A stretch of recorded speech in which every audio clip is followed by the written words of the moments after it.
porteira agora aí, fica... Bora, vamos terminar. Esse aqui vai ser mais rápido. É pro outro lado, né, seu burro? Aqui, ó, assim. Eita. Onde dessas coisas você vai dar pro Júlio? Por quê? Ah, tem uma moça aí bem... Ei, Joe, tá bem seco. Ah, mas mangá é assim mesmo. Não é todos os mangás que são assim. Dragon Ball mesmo não é assim. Gente, rapidinho aqui. Espero que seja rápido. Vai ser rápido. 5 horas. Nossa, Deus. Vocês todos entenderam a história de Lutero, né? Sim, sim. Então, beleza. Lutero é importante e ele que ajuda a partir dele a estruturar as ideias dos 5 solas. Por que a reforma é importante e os 5 solas é importante?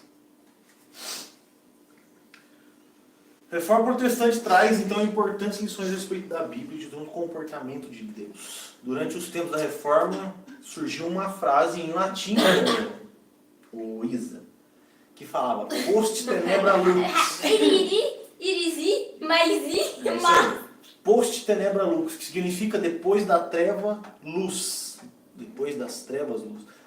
Então essa frase ela pode ser também modificada, depois da morte, vida. E geralmente esse é um comportamento que se repete na história da igreja por várias vezes. Então é importante de entender este princípio é que ele se repete durante a igreja. Se você voltar no tempo, lá em 1530, você vai ver Lutero pregando um sermão sobre Abraão. Ele tem um sermão, de fato, sobre Abraão, em que ele fala sobre isso. Qual que é a história de Abraão? Abraão e Isaac? Ninguém manja. Vai, Isa, qual a história de Abraão? Sim. Abraão... Você tá achando? Ah, eu sou boa.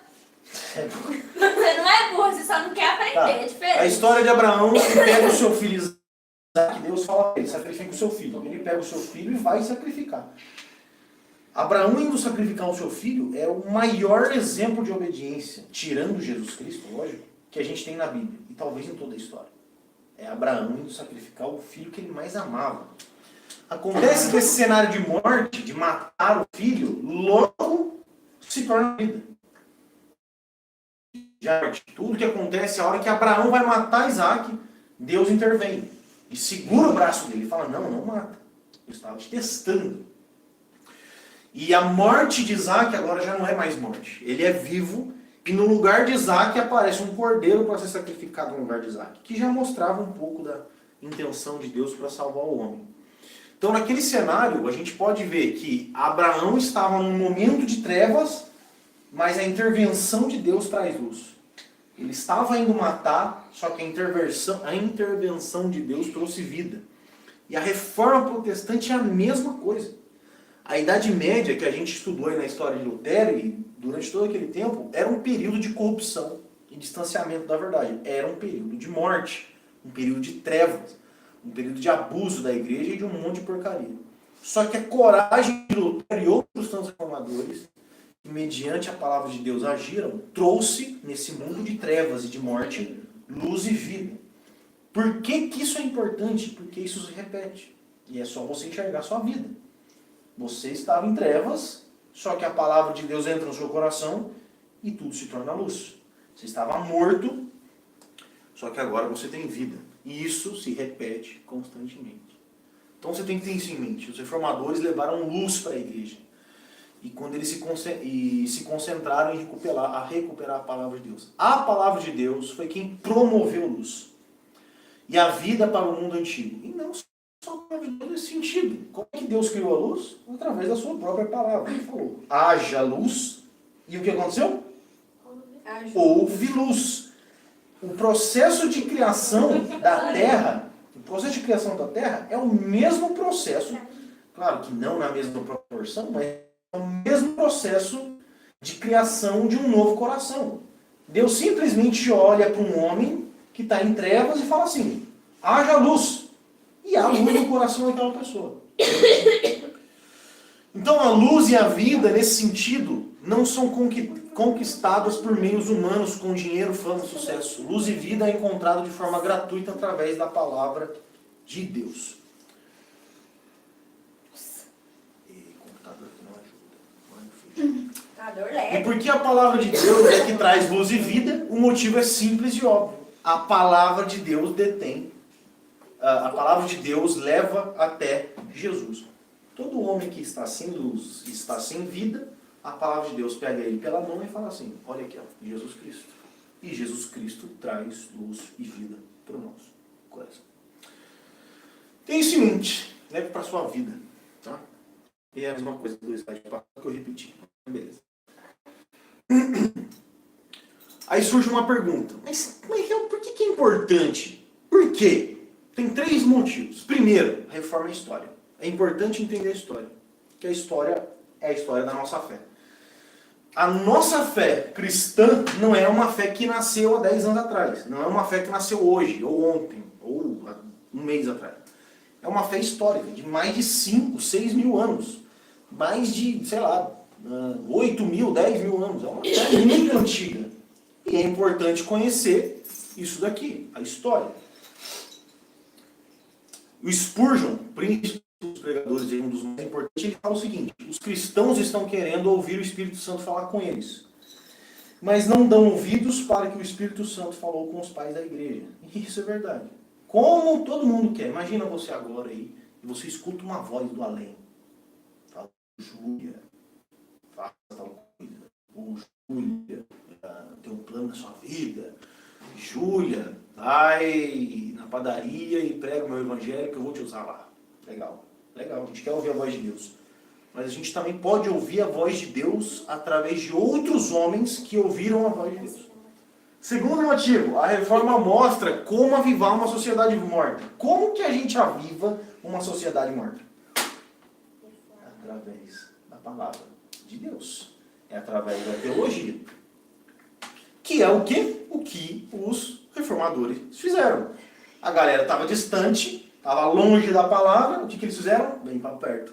Volta para a palavra. É assim que a gente aviva uma sociedade. Não é com dancinha, não é com teatro, não é com sentimentalismo, não é com emocionalismo, não é com deixa queimar, não é com dinheiro, com fama, com sucesso. É com a palavra de Deus. A palavra de Deus é que traz luz no coração. E hoje, em 2022, a gente passa pelos mesmos problemas da época de Lutero. Em outras esferas, em outras circunstâncias, mas é a mesma coisa. Olha só a igreja que a gente tem, olha os programas de TV, olha as músicas que os crentes estão cantando, olha as pregações, olha os pastores. Olhe em seu redor e compare o que você vê com o que os reformadores viram. Antes tinha corrupção dos líderes, desvio de verdades bíblicas, teologia prática, negligência de pregação, tudo que a gente encontra hoje. Tudo o que a gente encontra hoje. Tudo o que acontecia antes acontece ainda hoje. E como que esses caras resolveram o problema da época deles? Com a Bíblia. Não resolveram porrada, não resolveram de nenhuma outra forma a não ser com a pregação do Evangelho. A reforma protestante é um tempo da história em que se repete nos dias de hoje. Lá atrás foi Lutero, Calvino, Hus, os caras que a gente viu, e outros que resolveram o problema, mas eles morreram e já foram para o céu. Agora sobrou para a gente esse problema e cabe a nós resolver o problema do sentimentalismo, do show gospel, ou fazer como eles fizeram, que foi voltar os outros do povo para os olhos do povo para as Sagradas Escrituras. Então, gente, por que é importante? Porque é história, e a gente aprende com a história, e a nossa fé é histórica. Por que o outro segundo aqui que eu me esqueci? A reforma é a forma que a reforma fez, é a forma da gente avivar as pessoas, que é através da palavra de Deus, e isso se repete nos dias de hoje. E a gente aprende com esses caras o que a gente faz isso. E por que isso apareceu agora, eu não sei, mas é por isso que eu não me importo. Foi até bom ter sido por último isso. É por isso que eu, Jotanan Augusto de Souza, não me importo com o encontro de jovens. Quem vai tocar, quem vai ficar na cozinha, quem vai abrir a igreja, isso não me importa. O que importa é quem vai pregar a palavra. Quem vai ensinar. E por que isso importa? Porque é de pregação que vai surgir ou não vida e luz. Não é da Por isso você estava perguntando quem é a pregaçada. Exatamente.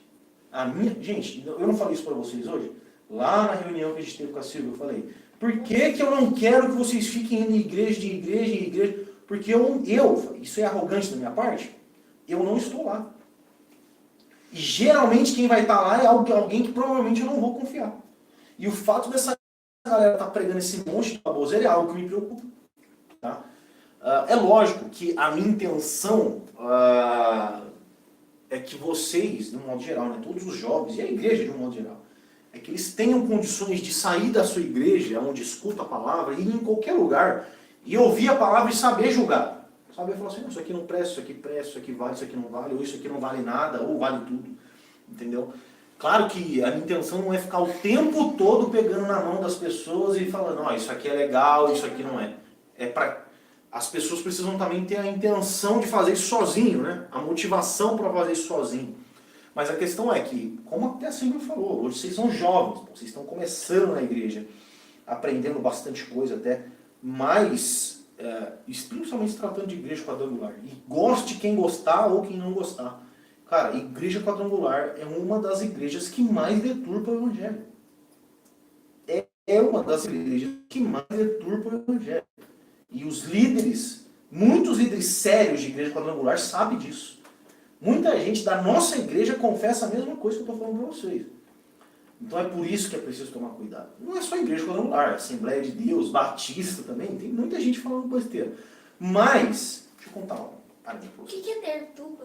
Deturpar? Deturpar é distorcer. Tá? Então é eu pegar uma verdade e distorcer. Não saber interpretar ou falar baboseira. Isso é deturpar. Mas deixa eu contar uma história. Você deve ser, eu tinha uma banda e a maioria das igrejas aonde a gente ia era a igreja quadrangular. A maioria, assim, sei lá, de 80% das igrejas era igreja quadrangular. Muito porque o Diego, o líder que era da banda, ele era muito influente na igreja quadrangular. Muita gente conhecia ele. Foi nas igrejas quadrangular onde eu vi as maiores baboseiras da minha vida. Onde eu vi os piores escândalos da minha vida.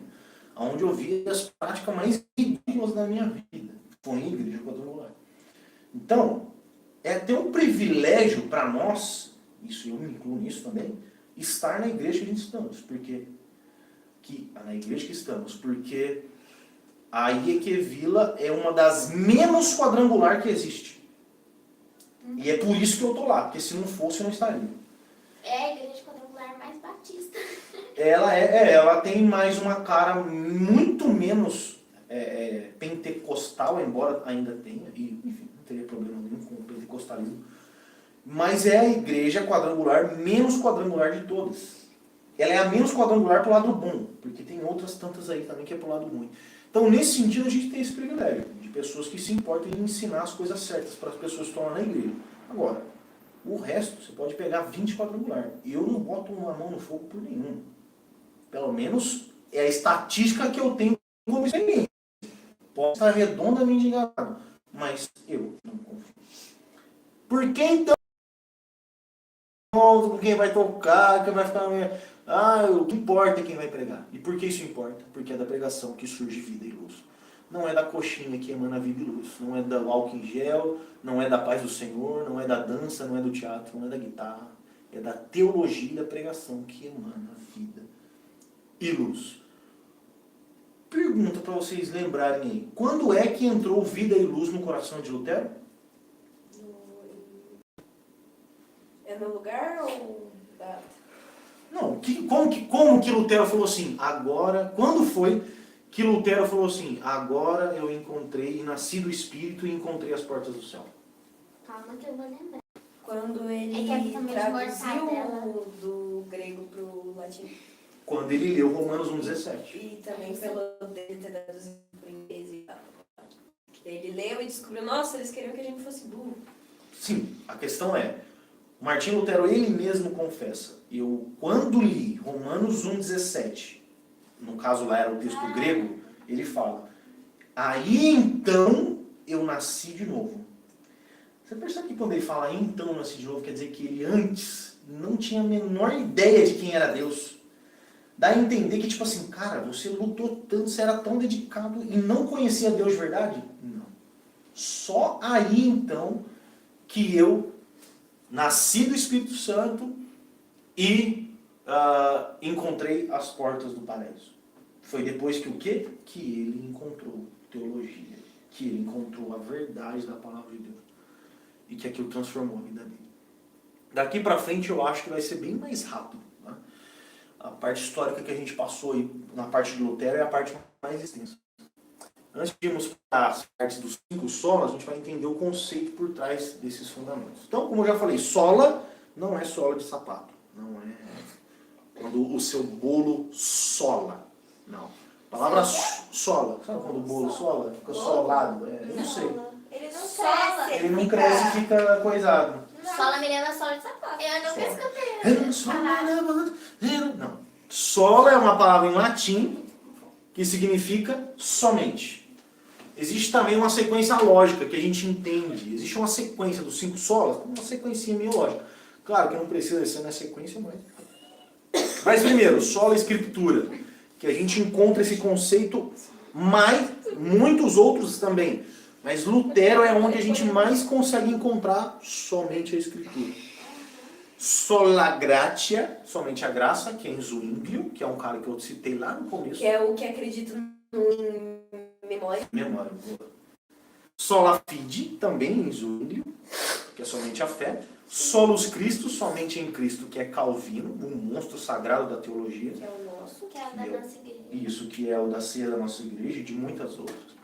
E só lhe deu glória, a glória é somente a Deus, que é através dos puritanos. Os puritanos, só para resumir, é uma galera que veio depois da reforma, eram ingleses, que eram missionários, Isso eu aprendi. e eles eram extraordinariamente excelentes missionários, e eles pregavam isso daqui. Então eles mudaram o mundo antigo também com muitas pregações. Beleza. Aí você vai tirar foto. O quê? Ô, Deus, obrigado, viu? Por quê? Volta, irmão. Quer voltar? Sola Aqui. escritura. Nossa, como que eu tô? Tá tremendo um pouco, né, Como José? essa água de ficar em pé? Ai, Os gente, irmãos tudo eu tô bom. morrendo. Ela vai sentar inteira pra dar aulas. Bora, rapidão. Sola escritura. Primeiro fundamento, só a escritura. Somente a escritura. Antes de continuar, deixa eu te explicar uma coisinha. Eu já expliquei isso aqui. Não foram os reformadores que catalogaram os 5 solas. Né? A história da igreja veio naturalmente percebendo isso. Você Nessa falou galera. que eu perguntei, né? Não teve um criador de sola escritura e papapá, Isso. foi indo evoluindo. Naturalmente. Começou e não terminou. Os 5 solas têm seu primeiro pilar. E interessante, né? Eu coloquei essa imagem de fundo aqui porque são pilares. Só por isso. Tem seu primeiro pilar de uma forma até lógica, o somente a escritura. Mas de onde nós tiramos essa ideia? Como a gente viu antes, a história de Martinho Lutero. Na época de Lutero, antes dele ir lá para Wittenberg e ter acesso ao texto grego da Bíblia, ele já tinha a versão da Vulgata. 95 tese. Legal. Lembra a primeira tese da tese das 95 lá de Lutero? Ele pregou as 95. A primeira tese dizia, lá naquela hora, lá a gente viu, anteriormente a gente viu ele dizendo assim na primeira tese, ao dizer arrependei-vos, nosso Senhor Jesus e Mestre, quis que toda a vida dos fiéis fosse penitências. Aqui é o texto já no latim como ele escreveu. E ele escreve aqui, ó, ao dizer fazei penitência, Jesus Cristo estava falando que o fiel tem que viver como... que toda a vida do fiel tem que ser de forma penitente. Né? Mas agora o texto de Mateus 14, 17, que é isso daqui onde Martinho Lutero se inspira, está escrito. Daí em diante Jesus começou a pregar e disse, arrependei-vos, pois o reino dos céus está próximo. A pergunta é, de onde Lutero tirou fazer penitência? E como a gente traz lá da Vulgata. Você entendeu o problema? A Vulgata trazia o texto deturpado do entendimento. A Vulgata estava errada. Ela estava errada nesse sentido. E quando ele teve acesso ao texto correto, tudo mudou. E lá naquela sala, quando o cara fala assim, nega tudo que você escreveu, ele responde. Estou acorrentado pelos textos das Escrituras que tenho citado, e minha consciência é uma escrava, está cativa à palavra de Deus. Somente a Escritura é que define os meus posicionamentos. Isso aqui chama Confissão de Fé de Westminster. Isso aqui é legal vocês terem um livrinho desse, tá? E olha só o que a Confissão de Fé de Westminster fala. O juízo supremo pelo qual todas as controvérsias religiosas têm de ser determinadas e por quem serão examinadas, todos os decretos de concílio, todas as opiniões dos antigos escritores, todas as doutrinas de homens e opiniões particulares, o juízo supremo em cuja sentença nós devemos firmar, não pode ser outro senão o Espírito Santo falando na Escritura. Somente a Escritura, que vale como base de fé. Diabetes, se eu vou vomitar, você me avisem que tá fazendo uma barriga, essa barriga, misericórdia. Então nós tiramos o solo Escritura da vida de Lutero, e por que também de Lutero? Pelo fato dele ter combatido a igreja nesse sentido. Somente a Escritura foi a bandeira que Lutero levantou contra a Igreja Católica. E ele bateu nos caras por causa disso. Vocês vêm com concílio, vêm com papa, vêm com tradição, e eu vou contra vocês só pela Escritura. E depois surgiu aqui em 46 o Concílio de Trento, que era para tentar o problema do Martinho Lutero. Lá ficou decidido, como eu falei para vocês, que a igreja que conseguiria interpretar, a Igreja Católica, pois a igreja que tem o poder e a condição de interpretar de forma correta o texto da Bíblia. Então o Concílio de Trento decidiu isso aqui, que é aquilo que eu te falei. Vou pegar uma Bíblia e vou dar na mão da Isa para ela ler. Ela não tem condições, ela não é capaz, ela não tem o espírito para ajudar ela, não tem Sou nada. analfabeta. Ela é analfabeta e não vai ter como. Então só a igreja tem condições de interpretar as Escrituras. Isso que está escrito ali, ó, no último parágrafo. Essa semana passada eu estava conversando com o Fernando, né, sobre isso.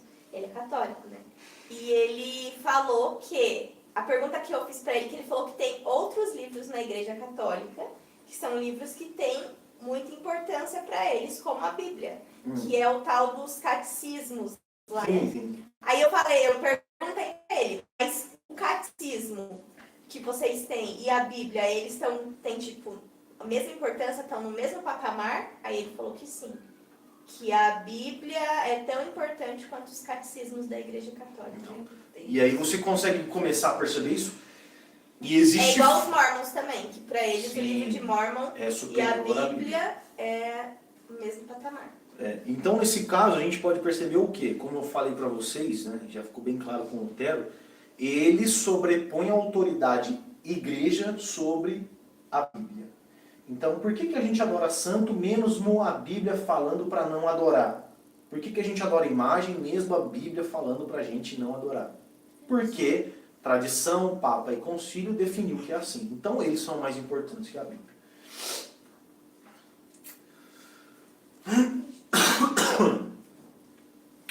Então, só a Escritura é esse ataque contra a igreja. A Bíblia é a única autoridade sobre a igreja. Isso não quer dizer que é só a Bíblia. Né? Não estamos dizendo que só posso ler a Bíblia e só a Bíblia que pode ajudar a igreja. Não, estamos dizendo que todo o resto, está submetido à autoridade das Escrituras. Então, tem vários livros ali, tem a tradição da igreja, tem os pais da igreja, tem Martinho Lutero, tem Calvino, tem os santos da igreja, tem os concílios, legal. Eles estão certos porque estão debaixo da autoridade da igreja, e não o contrário. Então eu posso ler qualquer outro livro. Posso ler qualquer outro livro colocando ele debaixo da autoridade da igreja, da Bíblia. Supremo juiz dessa história é a Bíblia, e nada se compara. Por isso, sola Escritura. Por isso, sola Escritura. Terça-feira a gente vai estar lá na Escola Bíblica. E eu vou falar com vocês sobre a arte no modo geral e o culto.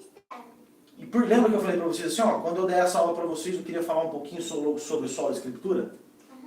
Por causa disso aqui. Por que não tem que ter ministério de... Já adiantando. Por que não tem? Porque a Bíblia fala que não tem que ter. E é por isso que a gente não põe. Se você perguntar para qualquer um assim, A Bíblia fala que não tem que ter ou a Bíblia não tem? a Bíblia não tem. Ah, tá. A gente pode perceber isso de duas formas, Manu. Se a Bíblia não fala nada, então eu posso fazer. Ou, se a Bíblia não fala nada, é melhor não fazer. Entendeu? Acontece que a Bíblia fala, não diretamente sobre isso, mas ela fala.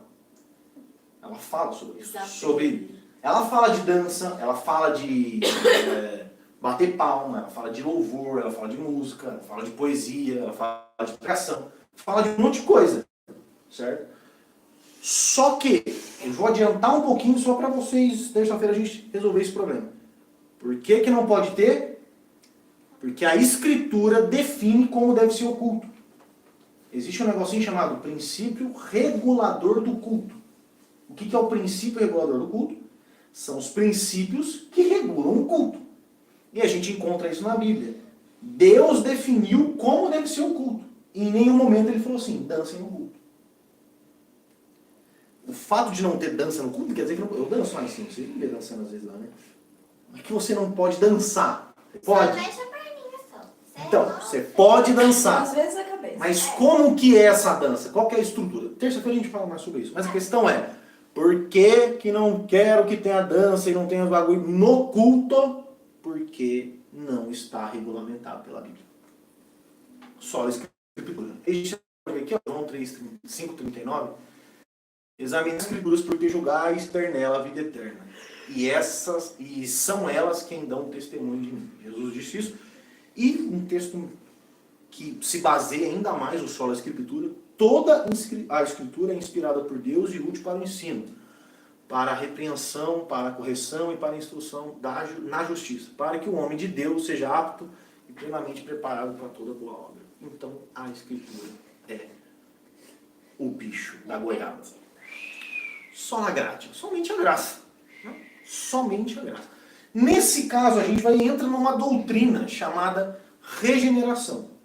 O que é regeneração? Algo novo? Regeneração é tipo, vou me regenerar, vou me recriar, refazer, Gerar e assim de novo. vai. Gerar novamente. O que está por trás do sola gratia? É a regeneração. Existe uma briga, e aqui, antes de eu começar aqui, nós temos livre-arbítrio? Temos. Tá, beleza, nós temos livre-arbítrio. Existe uma briga muito antiga. Peraí, primeiro explica pra... Livre-arbítrio? Ai, Nossa, Isabelle, você tá Isabelle! precisando ler a Bíblia, cara. Você não sabe as coisas Aqui, simples livre-arbítrio. Ah, não. Você era católica? Não? Eu sempre fui ela era da redenção, por isso que ela não entende disso. Então entendi. Livre-arbítrio. Beleza, mano. Livre-arbítrio, Isa, é a sua possibilidade de livremente escolher alguma coisa. A coisa que eu não posso. Vou dar um exemplo para você. Tipo, na sua casa você não tem Não, o liberdade. nosso país é um país É um país livre para você fazer pra escolhas. você fazer escolhas de religião. A minha pergunta, vamos lá, Manu, deixa eu fazer uma pergunta. Não, por mim não. Não, vou fazer uma pergunta para você responder. Eu não vou entrar já, vou explicar. Você gosta de vitamina de mortadela? Não. Odeio. Odeia vitamina de mortadela.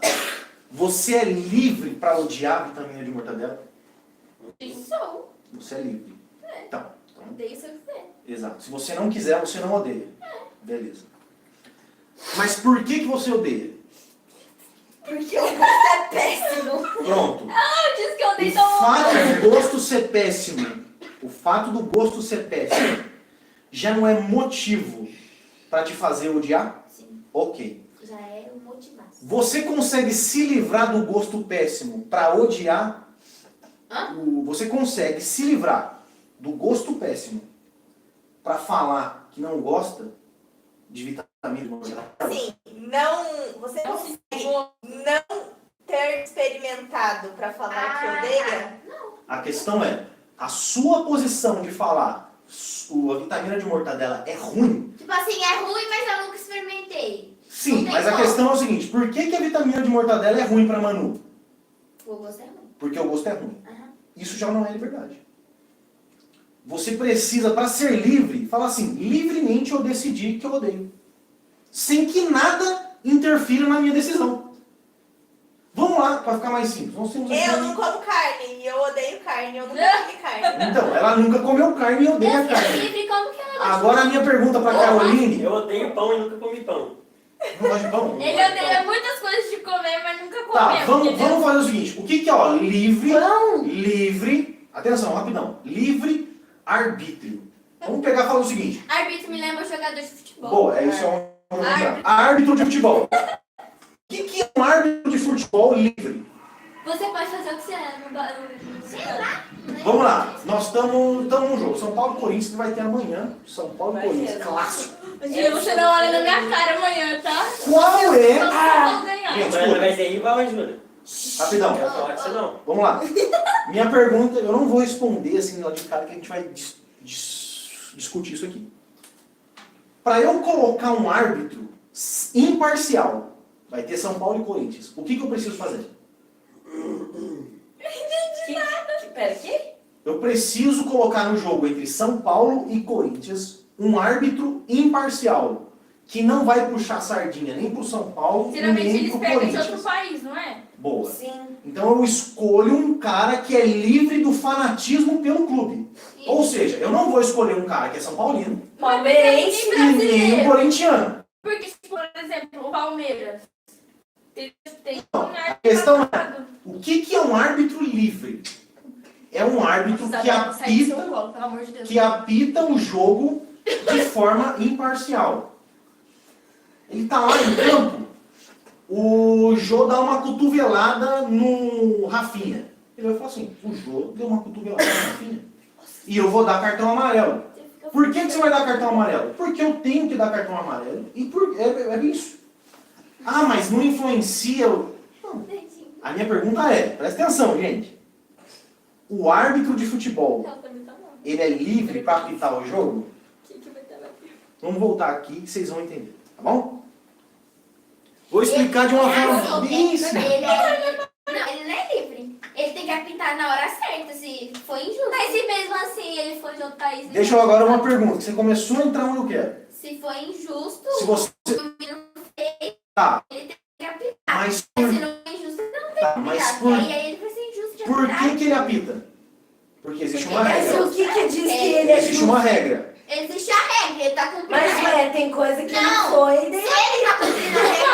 Não, Mentira, gente. Não Entende, tem, ó. não tem. Entende o raciocínio? É, Por que ele apita a falta? Porque tá na regra. sim. Porque ele fez falta. Sendo a regra aquilo que regra, sendo a regra aquilo que define as regras, ele está livre das regras para apitar o jogo?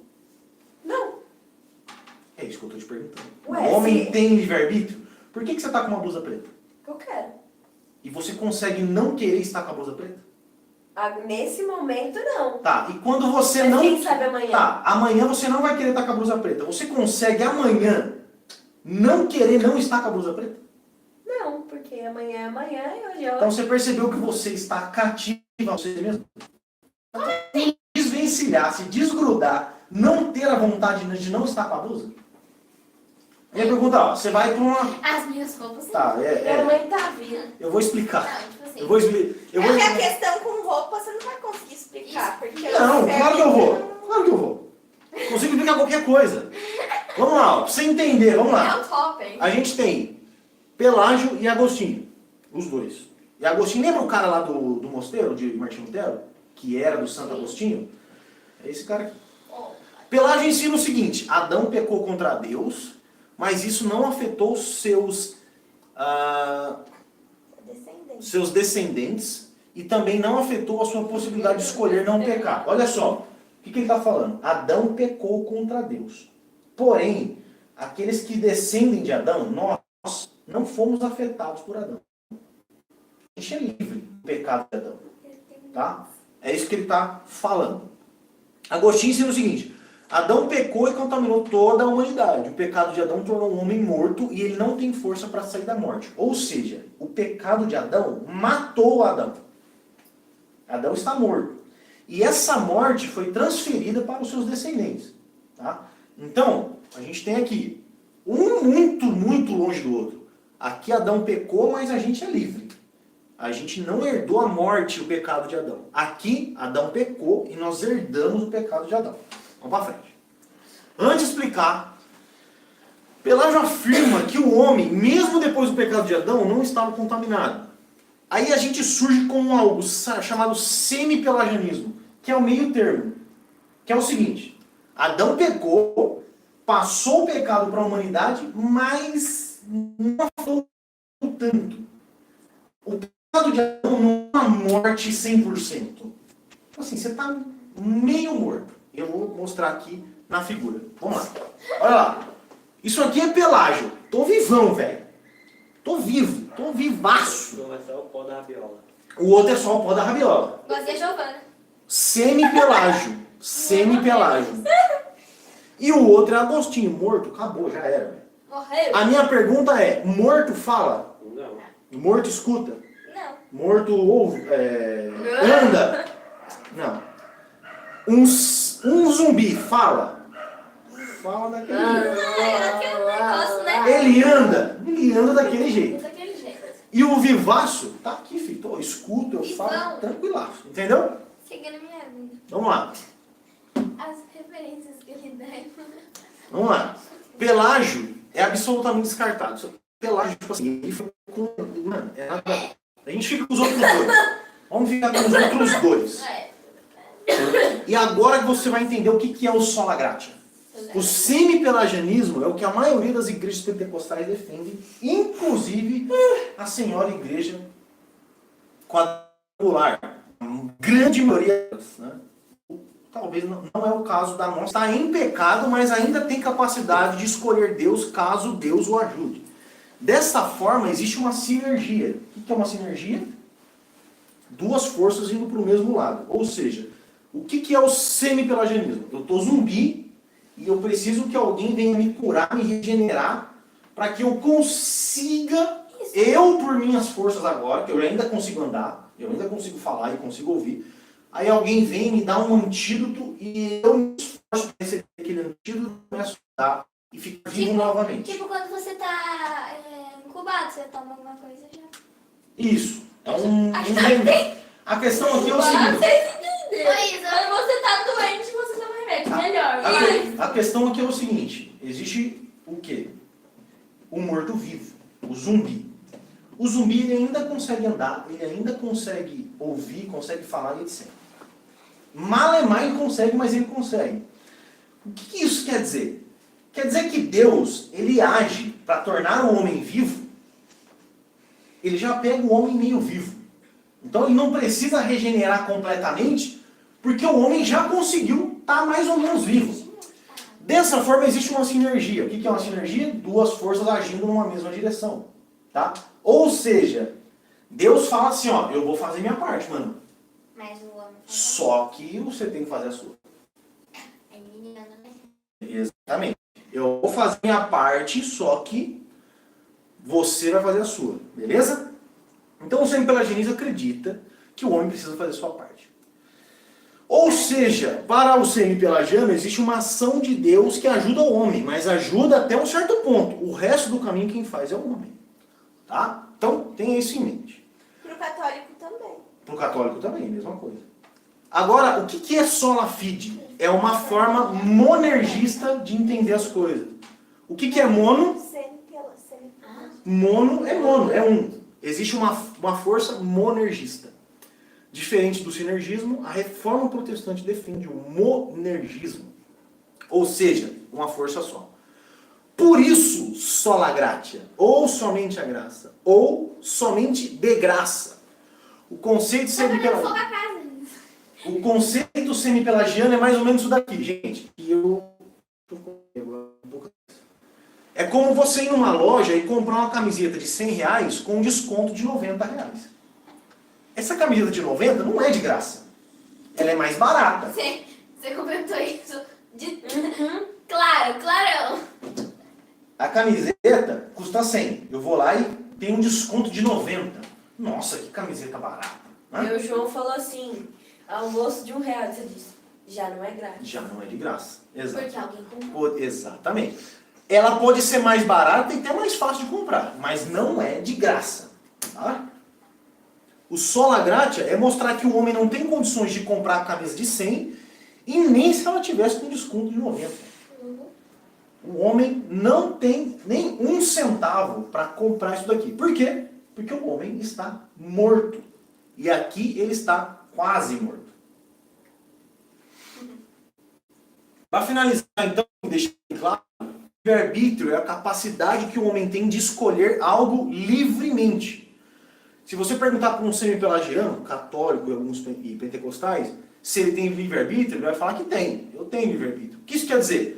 Quer dizer que o homem tem capacidade de escolher de forma livre, sem nenhuma influência externa ou interna. Ele chega aqui, ó, e fala assim, eu quero escolher Deus. Mas por que você quer escolher Deus? Porque eu decidi escolher Deus.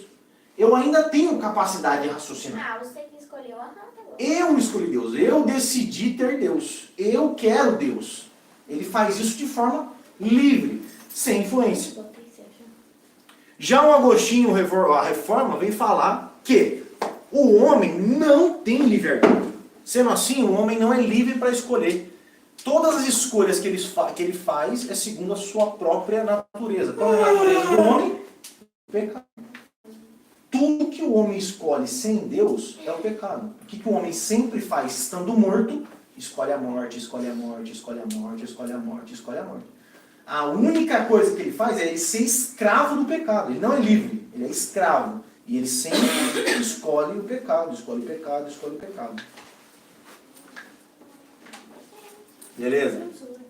Para finalizar, como é que o homem alcança a vida? Como é que o homem deixa de ser zumbi ou completo morto para ter vida? A resposta semi-pelagiana é: o homem precisa ouvir Deus e decidir. Ele decide, o homem decide se ele quer ou não quer Deus. A Reforma diz o seguinte: o homem não deixará de ser morto a não ser que Deus graciosamente o ressuscite. Qual é a diferença? O homem escolhe Deus aqui. O outro aqui é o seguinte: eu não tenho condições de deixar de ser Esse morto. daqui, Jonathan. Antônio Alves de Carvalho Rosa, Antônio Alves de Carvalho 802. Rosa, 802. Tá bom, vou escrever. Como é que o homem ressuscita? Com a força dele? Ele não tem vida. Ele precisa de Deus. Antônio. Alves de Carvalho Rosa, 802. Tá, então calma. Você tem o livre-arbítrio, então, até uma parte? Não, você não tem livre-arbítrio. Não. Então, você Abre é o portão ali, Jonathan. Hã? Então, Abre o portão ali que eu vou esperar minha mãe na rua. Ela Uhum. pediu pra eu ficar ali como poste de referência. Ah, gente. Até amanhã. A gente bateu.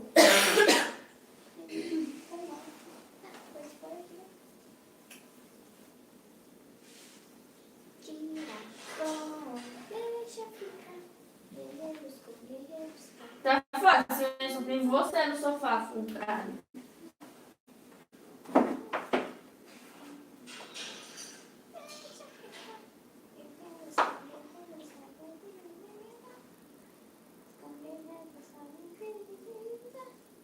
O que você apertou daquela parte, Carol?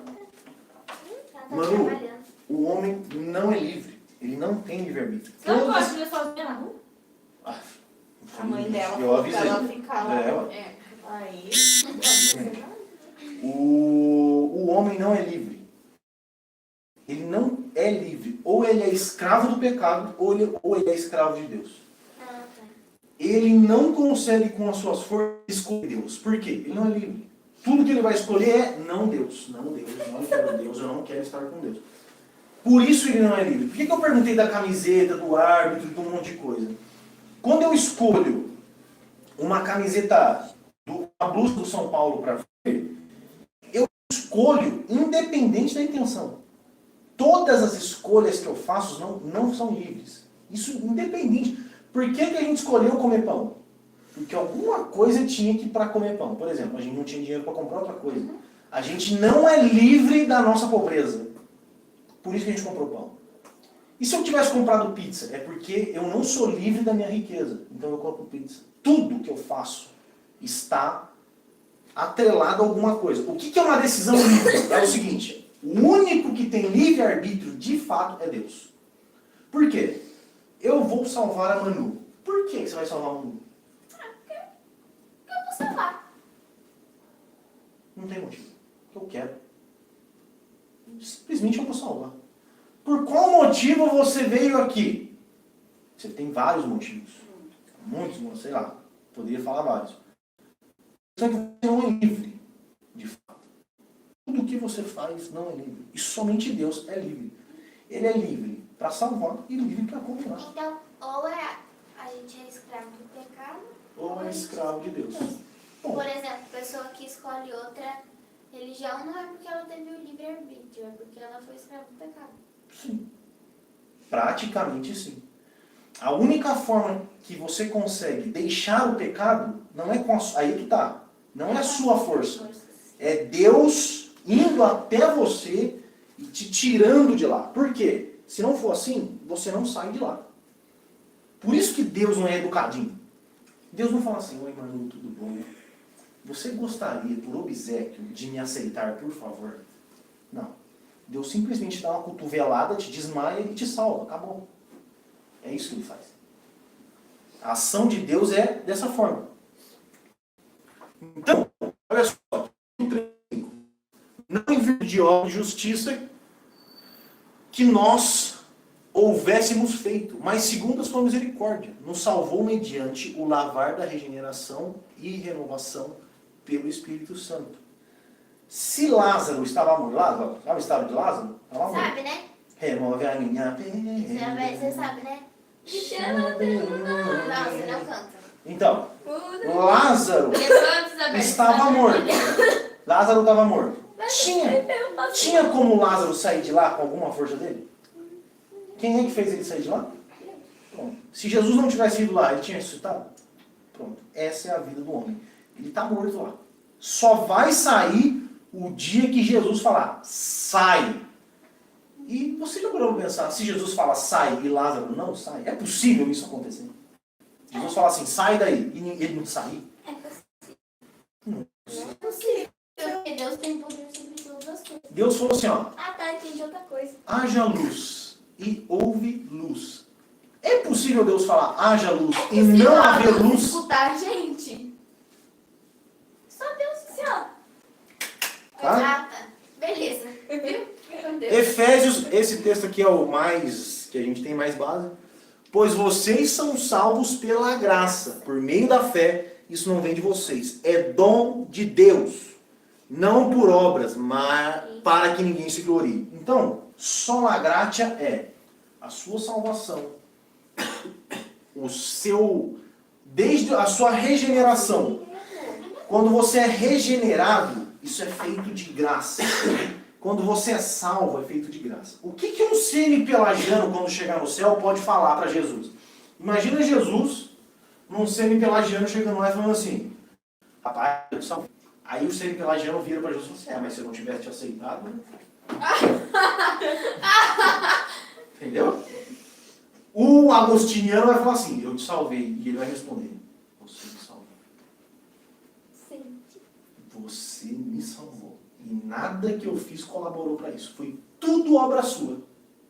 O semi-pelagiano, se eu não te aceito, eu tava no mato. Mas ainda bem que eu te aceitei, viu? Entendeu? De certa forma, o homem colabora com a sua salvação. Não por boas obras também. Não é que ele foi lá e ajudou uma velha e foi salvo. A boa obra dele nesse sentido é crer em Deus. Ele criou em Deus pelas suas próprias forças. Ele falou assim, eu vou decidir acreditar em Deus. Eu tô a fim de acreditar em Deus. Vou acreditar em Deus. Pronto, estou acreditando. Não. Quem me faz acreditar em Deus é o próprio Deus. É Ele que impõe fé em você. De que forma? De graça. Por isso, só a fé. Olha aí, só a fé de Deus. Somente a fé. Outra resposta aos católicos. Aqui está em jogo a doutrina da justificação. Foi você que perguntou a justificação? O quê? Foi, né? Falar sobre justificação, justiça de Deus, alguma coisa assim. É, foi. Então, ó, Justiça de Deus. como a gente viu lá, a Igreja Católica, várias vezes a gente viu, defendia que o homem precisava de obras e dos sacramentos para ser feito justo diante de Deus. O batismo, por exemplo, significa uma infusão de fé na Igreja Católica. O que é uma infusão de fé? É o seguinte, eu vou me batizar e enquanto eu estou sendo batizado, Deus vai colocando fé em mim. Aí eu batizei, estou cheio de fé. Só que eu saí do batismo e cometi um pecado. Esvaziou a fé. Aí eu já estou sem um pouco de fé. O que eu tenho que fazer? Sacramento, missa e etc. Então, o batismo é infusão de, ou seja, um homem batizado recebe uma porção de fé, mas ele ainda precisa cultivar. Caso o homem mesmo batizado cometa um pecado, ele precisa de penitência para voltar a ser justo. Tá? Ele tem que ser justo. Então, para a Igreja Católica, em uma parte, e uma grande parte, né, das igrejas evangélicas, o homem alcança a justiça de Deus através de boas obras. Vamos para frente. Por exemplo, você pode dar esmola, ajudar alguém com frio, comprar uma comida para alguém. Isso é uma boa obra e isso conta como justiça. Você produziu atos de justiça, então isso vai ser imputado como justiça também. Perceba que o homem, então, para o católico, não é justo apenas pela fé. Então, o católico, você não é salvo pela fé. Tá? Chega lá. Oh, você tem fé? Ah, tenho, pô. Tenho fé pra caramba. Acredito. Nossa, tenho aquela fé de Hebreus 11. Aquela fé monstra. É mesmo? Você está produzindo boas obras? Não. Ah, então... Tem que dar esmola. Só a fé não adianta. É isso que a Igreja Católica vai falar. Agora, olha a diferença absurda que a gente tem entre o catolicismo e a doutrina somente a fé. Para a reforma protestante, o homem é justificado apenas pela fé. Ou seja, uma vez que o homem teve fé genuína em Deus, ele é logo declarado justo. Você tem fé em Jesus? Tenho. Justo. Não deve nada. Você não deve nada. Quero que você entenda que declarado justo, mas não é só isso. Você entenda o que é declarar justo, mas não só isso. Você tem que entender também por quem que você é declarado justo. Vamos lá. Primeira coisa, a fé não surge do homem. A fé não é algo que o homem decidiu ter. É o próprio Deus que imputa a fé no coração do homem. Ele fala assim, você vai ter fé. Aí você fala, mas eu não quero ter fé. Você vai ter e cala a boca. Vai ter, velho. Acabou. Você vai ter fé. Por exemplo, Paulo, a historinha de Paulo, ele vai lá para Damasco. Certo? Lá em Damasco, ele cai do cavalo e começa a acreditar em Deus. Por acaso Paulo queria acreditar em Deus? Não. Ele passou a acreditar em Deus. Porque Deus quis que ele acreditasse. Pronto. O homem não tem condições de produzir fé. Lembra que eu falei da fé alienígena? Aliás, da justiça, né, imputada alienígena? É exatamente isso que acontece. Uma vez que você tem fé em Jesus, Jesus é o seu substituto. Ele entra no seu lugar. Ele agora é aquele que vai passar pela ira de Deus por você. Então isso é a fé alienígena. É a fé da justiça alienígena, que é extra, que é fora da gente. E Jesus passa então a ser o nosso substituto no tribunal de Deus. Não é obra, não é boa obra, não é esmola e não é piedade, não é honrar o Pai e qualquer outra coisa que torna o homem justo diante de Deus, mas a fé. Nenhum esforço, nenhuma obra, nada vai fazer o homem se tornar justo diante de Deus. Somente a fé em Jesus e a obra de Jesus que torna o homem justo. Por que então, aquela hora eu perguntei, é justo Deus salvar o criminoso e declará-lo justo? É justo. Por quê? Porque não é a justiça do criminoso, é a justiça de Jesus que está em jogo. E ele foi justo em tudo. E, no texto de Romanos, o justo viverá pela fé. O outro texto de Romanos, justiça de Deus mediante a fé em Jesus Cristo, para todos que creem. Não há distinção, pois todos os pecados estão destituídos da glória de Deus, sendo justificados gratuitamente por sua graça, por meio da redenção que há em Cristo Jesus. Onde está, então, o motivo de vanglória? É excluído. Baseado em que princípio? No da obediência à lei? Não. mas do princípio da fé. Pois sustentamos o que o homem é justificado pela fé, independente da obediência à lei. O homem é justificado pela fé. Somos Cristo. É o último? Falta só mais dois que eu vou resumir, que é os mais de boa. Somos Cristo. Falta o... Só lhe deu glória. Solos Cristo e só lhe deu glória é os mais tranquilos. Tem bueno. Tá? O que é solos Cristos? É somente em Cristo que nós encontramos salvação. Claro, óbvio, simples assim. O que a Igreja Católica falava? Você pode encontrar redenção em Maria, em Paulo, em João, em uma porrada de gente. Aqui é somente Cristo. E como assim somente em Cristo? Em que sentido? Em dois sentidos. Jesus ele teve uma obediência passiva e uma obediência ativa. O que é a obediência passiva de Jesus? Na cruz, por exemplo, Jesus só foi. Deus tinha um plano e Jesus só cumpriu o plano de Deus. Ele não, nada ele fez no sentido ativo, no sentido de ele se deixou levar pela vontade de Deus. Ele falou assim, Deus, a ti eu entrego. Faz o que o Senhor quiser. E passivamente ele obedeceu a Deus, estando com Deus o tempo todo. E a obediência ativa é a vida de Jesus. Aqui a gente tem a obediência passiva. Na cruz Jesus estava passivamente pendurado. Estava lá, colocado por Deus lá. Ele estava lá. E aquilo era tudo Deus. Obediência ativa, a vida de Jesus. Jesus Cristo, ele ativamente obedeceu a Deus em vida. Ele foi santo, ele foi perfeito e ele não pecou. E ele fez isso de forma ativa. Ele agiu dessa forma, de forma santa, justa e íntegra.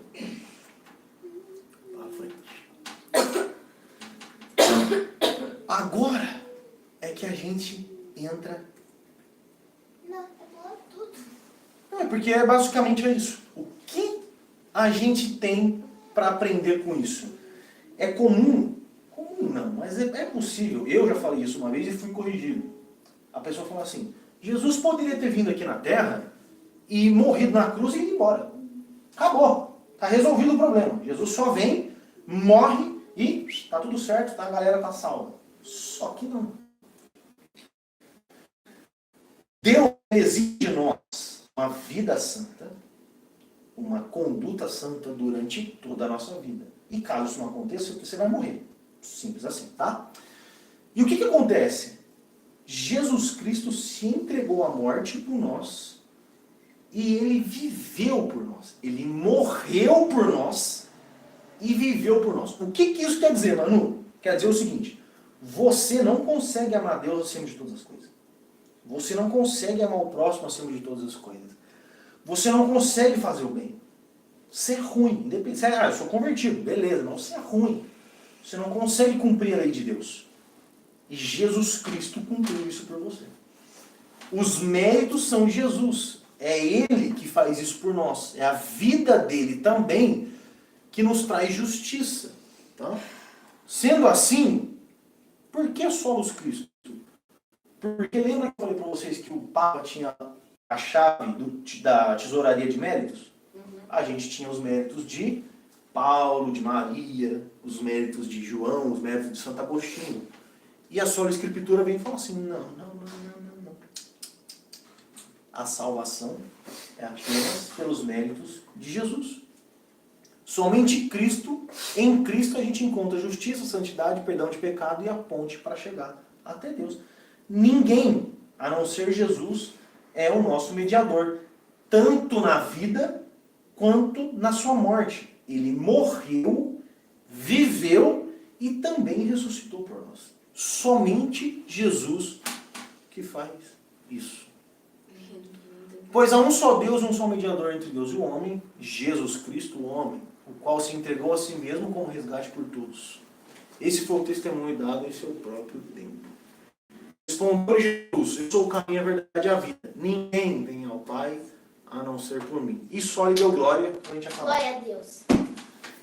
Ai, que incrível. Só lhe deu glória. Tá achando o quê, filho? Só lhe deu glória. Tá fácil, sim. Só lhe deu glória é o seguinte. Depois de tudo que a gente aprendeu, sola a Escritura, sola fide, sola gratia, solus Cristo, nós entendemos isso e nos maravilhamos. O que é a glória? No Antigo Testamento, você vai ver a glória como algo pesado. Isso aqui, ó, insuportável. Por exemplo, Moisés chegou em Deus e falou assim, Deus, eu quero ver a glória. E Moisés escutou de Deus falando assim, você não pode ver minha glória. Por que eu não posso ver sua glória, Deus? Porque se você ver, você não vai suportar.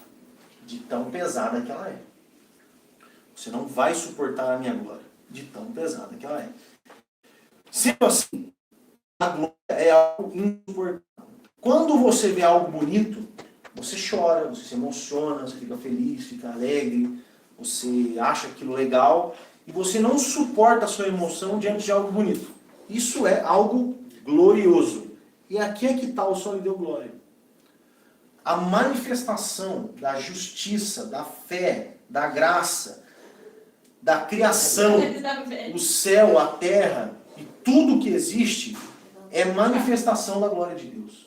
Os céus proclamam a glória de Deus. Você olha para cima e olha as estrelas, você vê a glória, o peso da glória de Deus. Você encontra na natureza, você encontra no seu corpo, na criação do homem, a glória manifesta de Deus, o que impede qualquer um de chegar um dia em Deus e falar assim, ah Deus, mas eu não sabia que você existia. Você não sabia que eu existia?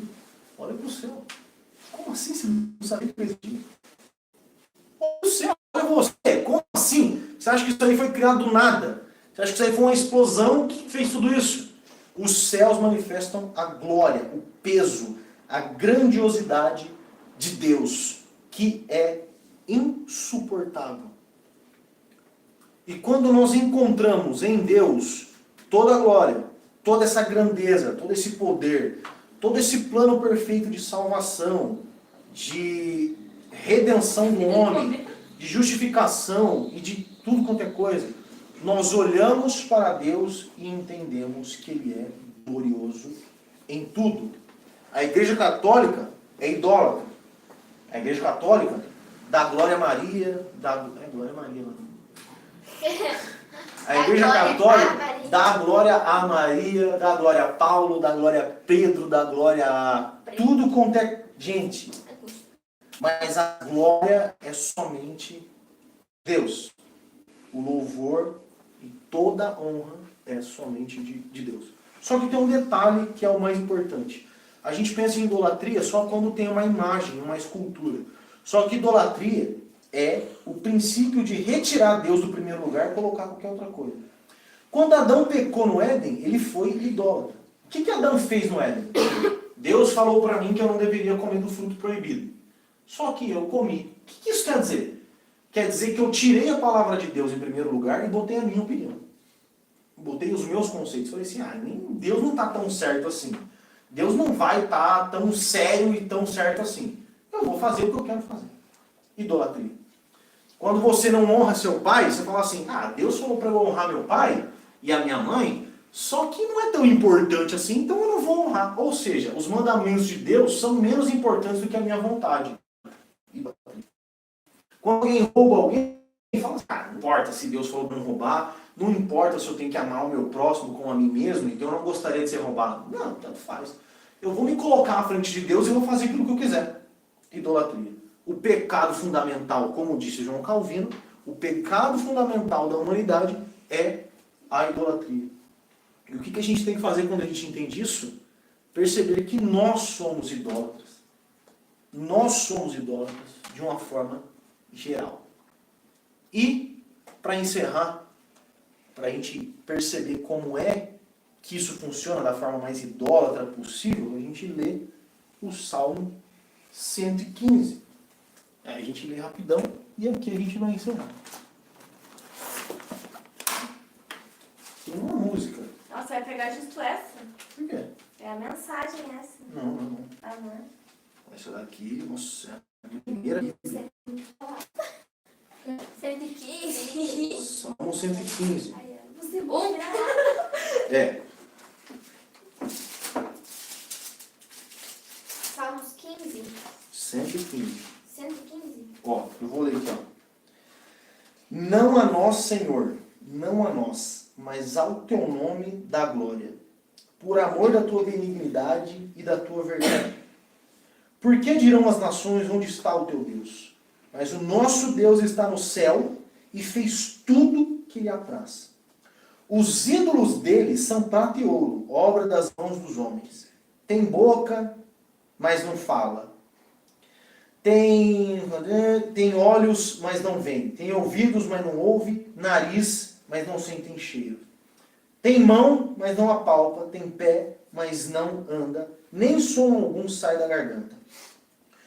Torne-se semelhante a eles os que se fazem e todos os que neles confiam. Olha só isso aqui. Isso aqui é impressionante. Ele está falando assim, ó, olha o ídolo da galera que pergunta onde está o nosso Deus. Olha o ídolo dessa galera. Eles têm boca, mas não fala. Tem olho, mas não vê. Tem perna, mas não anda. E ele termina no 8, ele fala assim, ó, torne semelhante a eles os que os fazem e todos os que neles confiam. Agora eu pergunto, com todo respeito aos católicos, aqueles que adoram Maria, que tem boca, a estátua de Maria, tem boca e não fala, tem perna e não anda, tem ouvido e não ouve, tem nariz e não cheira, tem olhos e não vê. Não são exatamente iguais à estátua que eles adoram? As pessoas que adoram Maria têm ouvidos, mas não ouvem a voz de Deus. Têm olhos, mas não veem a glória de Deus. O 9. Confia, ó Israel, no Senhor. Ele é teu auxílio e teu escudo. Confia, no 10. Casa de Arão, confia no Senhor. Ele é teu auxílio e teu escudo. Vós os que temem o Senhor, confiai no Senhor. O 12. O Senhor que se lembrou de nós abençoará. Abençoará a casa de Israel, abençoará a casa de Arão.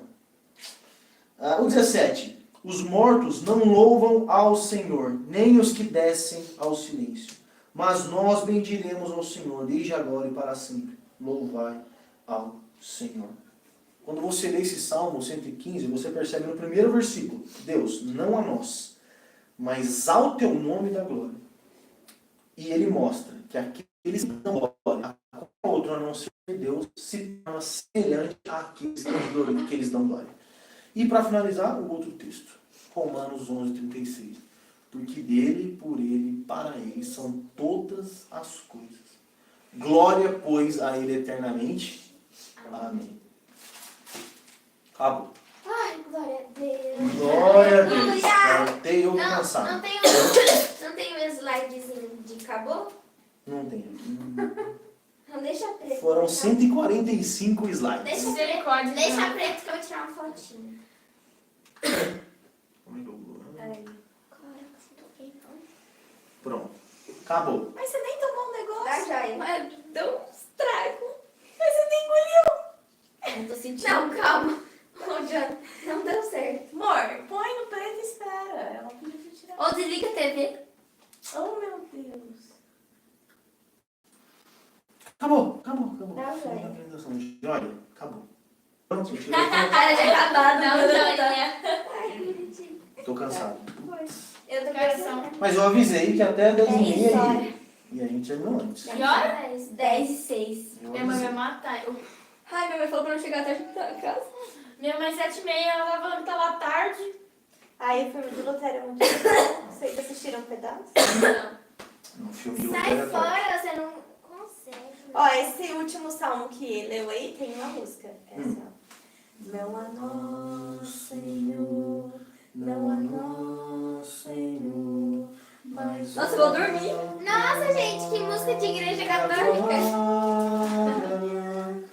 Por amor da tua Não, fidelidade. da Aí eu vou tua comer pão. misericórdia. Aí eu vou comer pão. Da tua Fidelidade. Porque perguntam as nações aonde está Há 9 horas atrás ele começou. Deus.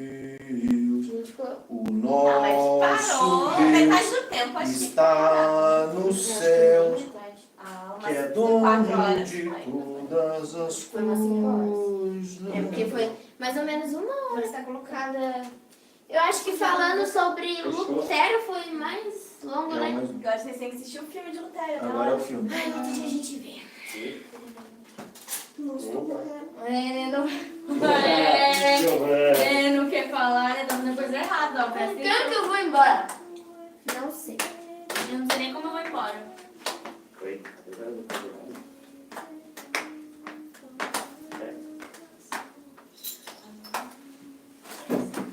Você sabe quem que estuda a parte da cidade, né?